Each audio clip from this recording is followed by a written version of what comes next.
George Ellis here. It's so dark, 30 in the morning, 6 o'clock, I guess. I'm trying to solve a problem with my rough country muffler delete for my 2023 Bronco.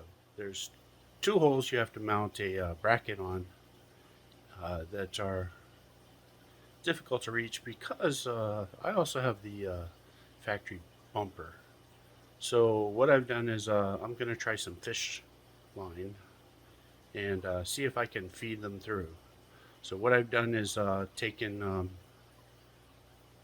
the fish line and super glued it to the end of the bolt.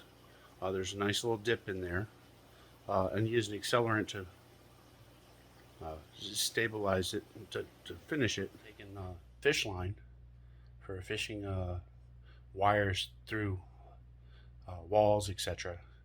As I've taken super glue and an accelerant. There's a label backwards, of course, and glued the ends of the line to the bolts. There's a nice little depression, fits right in. The accelerant makes sure you don't have to sit and wait for hours.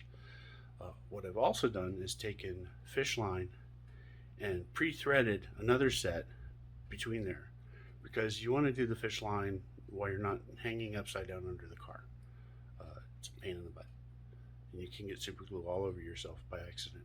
So I've already pre-threaded a piece of fish line from the large hole through the small hole and towards the large hole, and then grabbed it with a pair of tweezers. And then we'll tie them together and pull it through.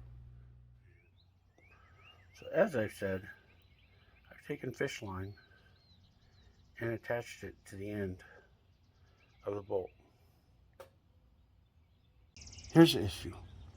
I have the factory tow hitch installed, so it covers the end here, where in the rough country video they use their fingers.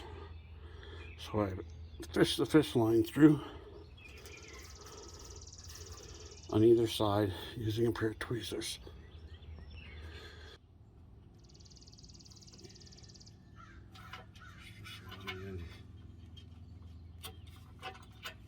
It's easier with tweezers, but I want to get up and get them.